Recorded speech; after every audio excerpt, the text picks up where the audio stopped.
আসসালামু আলাইকুম রহমতুল্লাহ বারাকাত।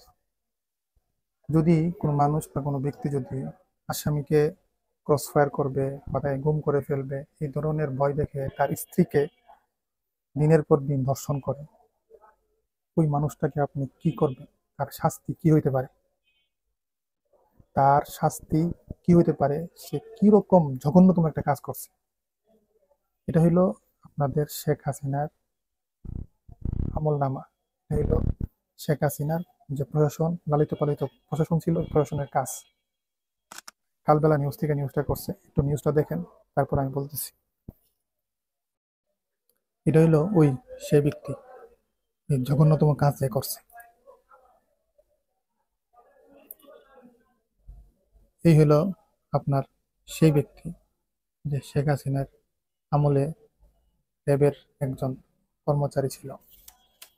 যারা শেখ হাসিনার আপার জন্য এখনো মন কাঁদে, শেখ হাসিনার আবার ক্ষমতা আনার জন্য এখনো লাফালাফি করে, এই গুরুগুলাকে দেখানো উচিত।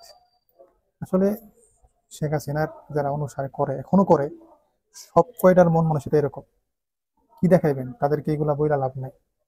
কত বড় নিকৃষ্ট এবং কত বড় খারাপ মানুষদেরকে তারা এই প্রশাসন এরকম দায়িত্বের মধ্যে তারা বসাইছে। চিন্তা করেন, একজন আসামিকে তাকে দুর্বল বানায়া, তাকে ক্রসফায়ার করে ফেলবে এই ধরনের ভয় দেখায়া তার স্ত্রীকে দর্শন করা, এটা কত বড় নিকৃষ্টতম একটা জঘন্যতম কাজ হইতে পারে? এটা ওরে যদি জনসমুদ্রের সামনে, জনগণের সামনে যদি ছেড়ে দিত, ওরে চিবায় খেয়ে ফেলতো, তারপরও এর মানুষের রাগ কমতো না। আর গুরুগুলা এখনো শেখ হাসিনা শেখ হাসিনা করে, সরকারের ভালো কাজের মধ্যে আহারি এক দেয়, হাসি হাসি ঠাট্টা করে। গুরুগুলা কিরকম অমানসিক ছিল চিন্তা করেন। আল্লাহ তালা আমাদের সবাইকে সহি বুঝ দান করুক।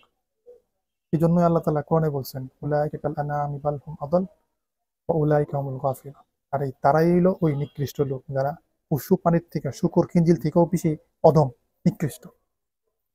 আল্লাহ তালা তাদেরকে হেদায়েত দান করুক, আর নয় তাদেরকে তার তার যে শাস্তি পাওয়া, এটার উপযুক্ত শাস্তি দিক।